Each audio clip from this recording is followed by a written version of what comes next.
Hello guys, ಹೇಗಿದ್ದೀರಾ? Welcome to rich ರಿಷ ಚಾನಲ್ಗೆ ಸ್ವಾಗತ ಸುಸ್ವಾಗತ. ಸರ್ ಇವತ್ತಿನ ಹೈ ವಿಡಿಯೋದಲ್ಲಿ ಎಷ್ಟೋ ಜನ ಐಫೋನನ್ನು ಬೈ ಮಾಡ್ತಾನೆ ಇರ್ತೀರಾ. ಮಿಡ್ಲ್ ಕ್ಲಾಸಿಂದ ಹಿಡಿದು ತೀರಾ ಬಡ ಜನರು ಐಫೋನ್ ಬೈ ಮಾಡೋದಕ್ಕೆ ಕ್ಯೂನಲ್ಲಿ ನಿಂತಿರ್ತಾರೆ ಕಣ್ರಿ. ಶ್ರೀಮಂತರಿಗೆ ಏನಷ್ಟು ಹೊರೆ ಆಗೋದಿಲ್ಲ, ಬಡವ್ರಿಗೆ ಮಿಡ್ಲ್ ಕ್ಲಾಸ್ ಜನರಿಗೆ ಸಿಕ್ಕಾಪಟ್ಟೆ ಹೊರೆ ಆಗುತ್ತೆ. ಇದನ್ನು ದಯವಿಟ್ಟು ತಲೆಯಲ್ಲಿ ಇಟ್ಕೊಳ್ಳಿ. ಇವತ್ತಿನ ಈ ವಿಡಿಯೋದಲ್ಲಿ ಐಫೋನ್ ಬೆಸ್ಟಾ ಆಂಡ್ರಾಯ್ಡ್ ಮೊಬೈಲ್ ಬೆಸ್ಟಾ ಅಂತ ಕಂಪ್ಯಾರಿಸನ್ ನೋಡ್ಕೊಳ್ತಾ ಹೋಗೋಣ. ಅದರದ್ದು ಎಂಥವ್ರಿಗೆ ಐಫೋನ್ ಬೆಸ್ಟ್ ಆಗಿರ್ತದೆ, ಎಂಥವ್ರು ಐಫೋನನ್ನು ಬೈ ಮಾಡಬೇಕು, ಅದರದ್ದು ಐಫೋನ್ ಬೈ ಮಾಡೋದ್ರಿಂದ ಏನೆಲ್ಲ ಒಂದು ಬೆನಿಫಿಟ್ಸ್ಗಳು ಸಿಗುತ್ತೆ, ಐಫೋನ್ ಅಷ್ಟು ಇಂಪಾರ್ಟೆಂಟಾ, ಅದೇ ರೀತಿ ಆಂಡ್ರಾಯ್ಡ್ ಮೊಬೈಲ್ಗೂ ಐಫೋನ್ಗೂ ಎಷ್ಟು ಡಿಫ್ರೆನ್ಸ್ ಇರುತ್ತೆ, ಇವತ್ತಿನ ಈ ವಿಡಿಯೋದಲ್ಲಿ ಸ್ಟೆಪ್ ಬೈ ಸ್ಟೆಪ್ ಒಂದೊಂದಾಗಿ ತಿಳ್ಕೊಳ್ತಾ ಹೋಗೋಣ. ದಯವಿಟ್ಟು ನಮ್ಮ ಚಾನಲ್ಗೆ ಸಬ್ಸ್ಕ್ರೈಬ್ ಮಾಡಿಲ್ಲ ಕೂಡಲೇ ಸಬ್ಸ್ಕ್ರೈಬ್ ಮಾಡಿಕೊಂಡು ಹಾಗೆ ಬೆಲ್ ಐಕಾನ್ ಬಟನ್ ಮೇಲೆ ಕ್ಲಿಕ್ ಮಾಡಿ ಅಂತ ಹೇಳ್ತಾ ಈ ವಿಡಿಯೋನ ಶುರು ಮಾಡೋಣ. ಬನ್ನಿ. ಸತ್ರ ಮೊದಲನೇ ಪಾಯಿಂಟ್ ಏನಪ್ಪಾ ಅಂದರೆ, ಈ ಒಂದು ಸ್ಟೂಡೆಂಟ್ಸ್ಗಳಾಗಿದ್ರೆ ನೀವೇನಾದರೂ ನಾರ್ಮಲ್ ಆಗಿ ವರ್ಕ್ ಮಾಡ್ತಾ ಇದ್ದೀರಾ ಅಂದರೆ ಐಫೋನ್ ನಿಮಗೆ ಮ್ಯಾಟ್ರೇ ಆಗೋದಿಲ್ಲ. ಅರ್ಥ ಆಯ್ತಾ? ಈಗ ನೀವು ಸ್ಟೂಡೆಂಟ್ಸ್ ಏನಾದರೂ ಇದ್ರೆ, ವ್ಲಾಗು ಕ್ರಿಯೇಟರ್ ಏನಾದರೂ ಆಗಿದ್ರೆ ಐಫೋನ್ ತುಂಬ ಬೆಟರ್ ಅಂತ ಹೇಳ್ಬೋದು. ನೀವು ಒಂದು ಬಿಸ್ನೆಸ್ ಪರ್ಪಸ್ಗೆ ಐಫೋನನ್ನು ಯೂಸ್ ಮಾಡ್ತೀನಿ ಅಂದರೆ, ಒಂದು ವರ್ಕ್ ಪರ್ಪಸ್ಗೆ ಐಫೋನನ್ನು ಯೂಸ್ ಮಾಡ್ತೀನಿ ಅಂದರೆ, ಅದಕ್ಕಿಂತ ಒಳ್ಳೆ ಒಂದು ಮೊಬೈಲ್, ಅದಕ್ಕಿಂತ ಒಂದು ಒಳ್ಳೆ ಡಿವೈಸ್ ಯಾವುದೂ ಇಲ್ಲ. ಅರ್ಥ ಆಯ್ತಾ? ನೀವೇನಾದರೂ ಯಾವುದು ಕೆಲಸ ಇಲ್ಲದೆ ಮಾಡೋಕ್ಕೆ ಕೇಮೆ ಇಲ್ಲದೆ ಐಫೋನನ್ನು ತಗೊಳ್ಳೋಕೆ ಹೋಗ್ತಾ ಇದ್ದೀರಾ ಅಂದರೆ ನಿಮಗೆ ದುಡ್ಡು ದಂಡ. ಇದನ್ನು ದಯವಿಟ್ಟು ತಲೆಯಲ್ಲಿಟ್ಕೊಳ್ಳಿ.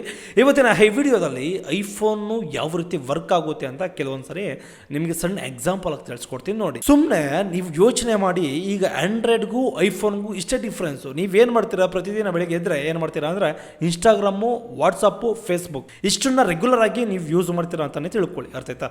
ರೆಗ್ಯುಲರ್ ಆಗಿ ಪ್ರತಿಯೊಬ್ಬರು ಸಹ ಇದನ್ನೇ ಯೂಸ್ ಮಾಡುವಂಥದ್ದು. ಯಾರು ಆಂಡ್ರಾಯ್ಡು ಮತ್ತು ಮೊಬೈಲ್ ಒಂದು ಐಫೋನನ್ನು ಯೂಸ್ ಮಾಡ್ತಾ ಇರ್ತಾರೋ ಅಂಥವ್ರು ರೆಗ್ಯುಲರ್ ಆಗಿ ಈ ಒಂದು ಡಿವೈಸ್, ಈ ಒಂದು ಅಪ್ಲಿಕೇಶನ್ಗಳನ್ನು ಒಂದು ಯೂಸ್ ಮಾಡ್ತಾ ಇರ್ತಾರೆ. ನೀವು ಈಗ ಐಫೋನನ್ನು ಬೈ ಮಾಡ್ತೀರ ಅಂತ ತಿಳ್ಕೊಳ್ಳಿ. ಈಗ ಆಂಡ್ರಾಯ್ಡಲ್ಲೂ ಅದೇ ಅಪ್ಲಿಕೇಶನ್ಗಳನ್ನು ಯೂಸ್ ಮಾಡ್ಕೊಳ್ಳೋದು, ಅದೇ ರೀತಿ ಐಫೋನಲ್ಲೂ ಅದೇ ಅಪ್ಲಿಕೇಶನ್ಗಳನ್ನು ಯೂಸ್ ಮಾಡೋದು. ಅರ್ಥ ಆಯ್ತಾ? ಅದಕ್ಕಿಂತ ಬಿಟ್ಟು ಬೇರೆ ಏನು ಯೂಸ್ ಮಾಡೋದಕ್ಕೆ ಚಾನ್ಸೇ ಇಲ್ಲ. ಇದನ್ನು ದಯವಿಟ್ಟು ತಲೆಯಲ್ಲಿ ಇಟ್ಕೊಳ್ಳಿ. ಐಫೋನು ಯಾರಿಗಪ್ಪ ಸೇಫ್ಟಿ ಅಂದರೆ, ಯಾರೆಲ್ಲ ಕ್ರಿಯೇಟರ್ಸ್ ಇದ್ದೀರೋ, ಯಾರೆಲ್ಲ ಬಿಸ್ನೆಸ್ ಪರ್ಪಸ್ಗೆ ಯೂಸ್ ಮಾಡ್ತಾ ಇದ್ದೀರೋ ಅಂದರೆ ಐಫೋನನ್ನು ಬೈ ಮಾಡಬೇಕು ಅಂದ್ಕೊಂಡಿದ್ದೀರೋ ಅಂಥವ್ರಿಗೆ ತುಂಬ ಬೆಸ್ಟು ಅಂತ ಹೇಳ್ಬೋದು. ಈಗ ನೀವೇನಾದರೂ ಆನ್ಲೈನಲ್ಲಿ ಪೇಮೆಂಟ್ಸ್ಗಳನ್ನು ಟ್ರಾನ್ಸಾಕ್ಷನ್ ಮಾಡ್ತಾ ಇದ್ದರೆ, ಅರ್ಥ ಆಯ್ತಾ, ಅಕಸ್ಮಾತ್ ಏನಾದರೂ ನಿಮಗೆ ಸೆಕ್ಯೂರಿಟಿ ಪರ್ಪಸ್ಗೆ ಐಫೋನ್ ಬೇಕು ಅಂದರೆ, ನಿಮ್ಮ ಇಂಪಾರ್ಟೆಂಟು ನೀವು ಮಾಡುವಂಥ ಒಂದು ಕೆಲಸ ಸಿಕ್ಕಾಪಟ್ಟೆ ಸೆನ್ಸಿಟಿವ್ ಆಗಿದ್ದರೆ ಅಂಥವ್ರಿಗೆ ಐಫೋನ್ ಬೆಟರ್ ಅಂತಲೇ ಹೇಳ್ಬೋದು. ನಿಮ್ಮ ಹತ್ರ ದುಡ್ಡಿದ್ರೆ ಐಫೋನು ಸಹ ಬೈ ಮಾಡಬಹುದು. ನಾನು ಅಡ್ವೈಸ್ ಮಾಡ್ತಿರೋದು ಯಾರಿಗಪ್ಪ ಅಂದರೆ, ದುಡ್ಡು ಇಲ್ಲದೆ ಇರುವಂಥ ಒಂದು ಬಡ ಜನರಾಗಿರ್ಬೋದು, ಮಿಡ್ಲ್ ಕ್ಲಾಸ್ ಜನರಿಗೆ ಲೋನಲ್ಲಿ EMIಗೆ ಒಂದು ಮೊಬೈಲ್ಸ್ಗಳನ್ನ ತೊಗೊಳ್ಳೋರಿಗೆ ನಾನು ಅಡ್ವೈಸನ್ನು ಮಾಡ್ತಾ ಇದ್ದೀನಿ. ಐಫೋನ್ ನಿಮಗೆ ಬೆಸ್ಟ್ ಅಲ್ವೇ ಅಲ್ಲ, ಇದನ್ನು ದಯವಿಟ್ಟು ತಲೆಯಲ್ಲಿ ಇಟ್ಕೊಳ್ಳಿ. ಅರ್ಥ ಆಯ್ತಾ? ಅದೇ ರೀತಿ ಈಗ ಆಂಡ್ರಾಯ್ಡ್ ವಿಚಾರಕ್ಕೆ ಬರೋದಾದರೆ ಪ್ರೈಸ್ ವಿಚಾರ ಕಂಪ್ಯಾರಿಸನ್ ಮಾಡ್ಕೊಳ್ತಾ ಹೋಗೋಣ. ಈಗ ನೀವು ಐಫೋನನ್ನು ಸಿಂಪಲಾಗಿ ಬೈ ಮಾಡಬೇಕು ಅಂದ್ಕೊಂಡಿದ್ರೆ, ಹಳೆ ಐಫೋನ್ ಬೈ ಮಾಡಬೇಕು ಅಂದ್ಕೊಂಡಿದ್ರೆ ಮಿನಿಮಮ್ ಆದರೂ 60,000-70,000 ನೀವು ಇನ್ವೆಸ್ಟ್ಮೆಂಟ್ ಮಾಡಲೇಬೇಕು. ನೀವೇನಾದರೂ ಆಂಡ್ರಾಯ್ಡ್ಗೆ ಹೋಗ್ತೀನಿ ಅಂದರೆ 20,000-25,000 30,000 ಒಳಗಡೆ ನೀವು ಆರಾಮಾಗಿ ಏನು ಮಾಡ್ಬೋದು ಅಂದರೆ ಒಂದು ಆಂಡ್ರಾಯ್ಡ್ ಮೊಬೈಲನ್ನು ಬೈ ಮಾಡ್ಬೋದು. ಅದೇ ರೀತಿ ನಿಮ್ಮ ಫ್ಯಾಮಿಲಿಯೂ ಸಹ ಖುಷಿಯಾಗಿರುವಂಥ ಒಂದು ಎಲೆಕ್ಟ್ರಾನಿಕ್ ಐಟಮ್ಸ್ಗಳು ಏನೇನಪ್ಪ ಅಂದರೆ ಫ್ರಿಜ್ ಆಗಿರ್ಬೋದು, ವಾಷಿಂಗ್ ಮಿಷಿನ್ ಆಗಿರ್ಬೋದು, TV ಆಗಿರ್ಬೋದು. ಈಗ ಐಫೋನು ಸುಮಾರು ಮಿನಿಮಮ್ ಆದರೂ 1.5 ಲಕ್ಷ ಅಷ್ಟು ಇನ್ವೆಸ್ಟ್ಮೆಂಟ್ ಮಾಡಿ ಐಫೋನನ್ನು ಬೈ ಮಾಡ್ತಾ ಇದ್ದೀರಾ ಅಂದರೆ, ಆ 1.5 ಲಕ್ಷನ ನೀವು ಮನೆಗೆ ಇನ್ವೆಸ್ಟ್ಮೆಂಟನ್ನು ಮಾಡಿದ್ರೆ ನಿಮ್ಮ ಫ್ಯಾಮಿಲಿನೂ ಖುಷಿಯಾಗಿರ್ತೀರಾ, ನೀವು ತುಂಬ ಹ್ಯಾಪಿಯಾಗಿರ್ತೀರಾ ಅಂತ ಹೇಳ್ಬೋದು. ಇದು ಯಾವ ರೀತಿ ವರ್ಕ್ ಆಗುತ್ತೆ ಅಂದರೆ ಸಿಂಪಲ್. ನೀವೇನಾದರೂ ಐಫೋನ್ 1.5 ಲಕ್ಷದ್ದು ಬೈ ಮಾಡ್ತಾ ಇದ್ದೀರಾ ಅಂದರೆ ಅದ್ರ ಜೊತೆಗೆ ನೀವು ವಾಷಿಂಗ್ ಮಿಷಿನ್, ಇದು ಐಫೋನ್ ಸ್ಕಿಪ್ ಮಾಡ್ಕೊಳ್ಳಿ. ಅರ್ಥ ಆಯ್ತಾ? ಅದ್ರ ಜೊತೆಗೆ ನೀವು ಆಂಡ್ರಾಯ್ಡ್ ಮೊಬೈಲನ್ನು ಬೈ ಮಾಡ್ಬೋದು. ಅದೇ ರೀತಿ ವಾಷಿಂಗ್ ಮಿಷಿನ್ ಆಗಿರ್ಬೋದು, ಫ್ರಿಜ್ ಆಗಿರ್ಬೋದು, TV ಆಗಿರ್ಬೋದು, ಎನಿವನ್ ನಿಮ್ಮ ಫ್ಯಾಮಿಲಿಗೆ ತುಂಬ ಯೂಸ್ಫುಲ್ ಆಗುತ್ತೆ. ಅರ್ಥ ಆಯ್ತಾ? ಐಫೋನ್ ಬೈ ಮಾಡೋದಕ್ಕಿಂತ ಮುಂಚೆ ಇದನ್ನು 100 ಬಾರಿ ಯೋಚನೆ ಮಾಡಿ. ಐಫೋನ್ ನೀವು ಎಷ್ಟರ ಮಟ್ಟಿಗೆ ಯೂಸ್ ಮಾಡ್ತೀರಾ, ಐಫೋನ್ ನಿಮಗೆ ಇಂಪಾರ್ಟೆಂಟ್ ಇದೆಯಾ, ಇದನ್ನು ಯೋಚನೆ ಮಾಡೋ ಕೆಪಾಸಿಟಿಯನ್ನು ನೀವು ಬೆಳೆಸ್ಕೊಳ್ಬೇಕಾಗುತ್ತೆ. ಇದು ತುಂಬ ಇಂಪಾರ್ಟೆಂಟ್ ಸೆನ್ಸಿಟಿವ್ ಮ್ಯಾಟ್ರ್ ಅಂತಲೇ ಹೇಳ್ಬೋದು. ಎಷ್ಟೋ ಜನಕ್ಕೆ ಈ ಒಂದು ಡಿಫ್ರೆನ್ಸಸ್ ಗೊತ್ತಾಗ್ದೇ ಐಫೋನ್ ಬೈ ಮಾಡೋದಕ್ಕೆ ಸುಮ್ಮನೆ ಅವರ ಅಪ್ಪ ಅಮ್ಮನ ಟಾರ್ಚರ್ ಕೊಟ್ಟು ಐಫೋನನ್ನು ಬೈ ಮಾಡಿಸ್ತೀರ ಸ್ಟೂಡೆಂಟ್ಸ್ಗಳು ಎಸ್ಪೆಷಲಿ. ಅರ್ಥ ಆಯ್ತಾ? ಅದರಲ್ಲೂ ಅದಕ್ಕೂ ಐಫೋನ್ಗೂ ಮತ್ತು ಆಂಡ್ರಾಯ್ಡ್ಗೂ ಏನೂ ಡಿಫ್ರೆನ್ಸ್ ಇಲ್ಲ. ಅರ್ಥ ಆಯ್ತಾ?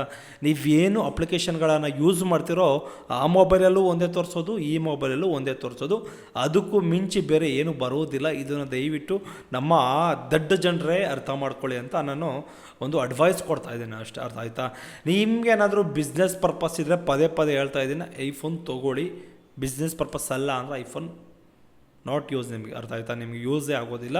ಅದರ ಬದಲು 20,000 ರೂಪಾಯಿಂದ ಆ್ಯಂಡ್ರಾಯ್ಡ್ ಮೊಬೈಲ್ ಬೆಸ್ಟ್ ಆಗಿರ್ತದೆ. ಇದನ್ನು ದಯವಿಟ್ಟು ತಲೆಯಲ್ಲಿ ಇಟ್ಕೊಳ್ಳಿ. ಇಷ್ಟು ನಾನು ನಿಮ್ಗೆ ಹೇಳಬಲ್ಲ, ಇದಕ್ಕಿಂತ ಮಿಂಚಿ ನಾನು ನಿಮ್ಗೆ ಏನು ಹೇಳೋದಕ್ಕೆ ಸಾಧ್ಯನೇ ಇಲ್ಲ. ಅರ್ಥ ಆಯ್ತಾ, ಯಾಕೆಂದರೆ ಎಷ್ಟೋ ಜನ ಐಫೋನ್ ತೊಗೊಳ್ಬೇಕು ಅಂತ ಸಿಕ್ಕಾಪಟ್ಟೆ ದೊಡ್ಡ ದೊಡ್ಡ ಕನಸು. ಅರ್ಥ ಆಯ್ತಾ, ಏನು ದೊಡ್ಡ ಲಾಡ್ಗಳು ಇವರು. ಅರ್ಥ ಆಯ್ತಾ, ಒಂದು ಹೇಳ್ತೀನಿ ನೋಡ್ರಿ, ಐಫೋನಿಂದ ನಿಮ್ಗೇನು ಬೆನಿಫಿಟ್ ಅಂತೂ ಆಗೋದಿಲ್ಲ, ನಿಮಗೆ ಸುಮಾರು ಅದರಿಂದ ಲಾಸಸ್ಸೇ ಆಗೋದು. ನೀವೇನಾದರೂ ಎಲೆಕ್ಟ್ರಿಕ್ ಐಟಮ್ಸ್ಗಳಾಗಿರ್ಬೋದು ಅಥವಾ ಏನಾದರೂ ಮೊಬೈಲ್ಸ್ ಡಿವೈಸ್ ಆಗಿರ್ಬೋದು, ನೀವು ಯಾವುದ್ರ ಮೇಲೆ ಇನ್ವೆಸ್ಟ್ಮೆಂಟ್ ಮಾಡ್ತಾ ಇದ್ದೀರ ಅನ್ನೋದು ತುಂಬ ಮ್ಯಾಟ್ರ್ ಆಗುತ್ತೆ. ನೀವೇನಾದರೂ ಮೊಬೈಲು ಅದು ಇದು ಆಳೋ ಮೂಲಕ್ಕೆ ಇನ್ವೆಸ್ಟ್ಮೆಂಟ್ ಮಾಡಿದ್ರೆ ನಿಮ್ಮ ಹಣ ಸುಮ್ಮನೆ ವರ್ಷಕ್ಕೆ 10% 20% ಡೌನ್ ಆಗುತ್ತಾ ಹೋಗುತ್ತೆ. ಅದೇ ರೀತಿ ಐಫೋನೇ ತಗೊಳ್ಳಿ, ಹೋದ ವರ್ಷ 80,000 70,000 72,000 ರೂಪಾಯಿ ಇತ್ತು, ಈಗ ಸುಮಾರು 66,000 ರೂಪಾಯಿಗೆ ಇಳಿದಿದೆ. ಅರ್ಥ ಆಯ್ತಾ, ಇದನ್ನು ದಯವಿಟ್ಟು ಅರ್ಥ ಮಾಡ್ಕೊಳ್ಳಿ. ನೀವೇನಾದರೂ ಬೈ ಮಾಡಬೇಕು ಅಂದ್ಕೊಂಡಿದ್ರೆ ಗೋಲ್ಡನ್ನು ಹೋಗಿ ಬೈ ಮಾಡಿ, ನಿಮ್ಮ ಹತ್ರ ಹಣ ಇದ್ದರೆ. ಅರ್ಥ ಆಯ್ತಾ, ಹಣ ಇಲ್ಲ ಅಂದರೆ ಸಾಲ ಮಾಡಿ ಬೈ ಮಾಡ್ತಾ ಇದ್ದಾರೆ ಅಂದರೆ ಗೋಲ್ಡನ್ನೇ ಬೈ ಮಾಡಿ. ಅರ್ಥ ಆಯ್ತಾ, ಇದಕ್ಕಿಂತ ಬೆಸ್ಟ್ ಆಪ್ಷನ್ಸ್ ಯಾವುದೂ ಇಲ್ಲ. ಇದನ್ನು ದಯವಿಟ್ಟು ತಲೆ ಇಟ್ಕೊಳ್ಳಿ ಅಂತ ಹೇಳ್ತಾ ಈ ವಿಡಿಯೋನ ಮುಗಿಸ್ತಾ ಇದ್ದೀನಿ. ನೆಕ್ಸ್ಟ್ ವಿಡಿಯೋದಲ್ಲಿ ಇದಕ್ಕಿಂತ ಅಪ್ಡೇಟಿಂಗ್ ಆ್ಯಂಡ್ ಇಂಟ್ರೆಸ್ಟಿಂಗ್ ವಿಡಿಯೋ ಜೊತೆಗೆ ನಾವು ನಿಮ್ಮ ಮುಂದಿರ್ತೀವಿ. ಬಾಯ್. ನೆಕ್ಸ್ಟ್ ವಿಡಿಯೋದಲ್ಲಿ ಸಿಗೋಣ.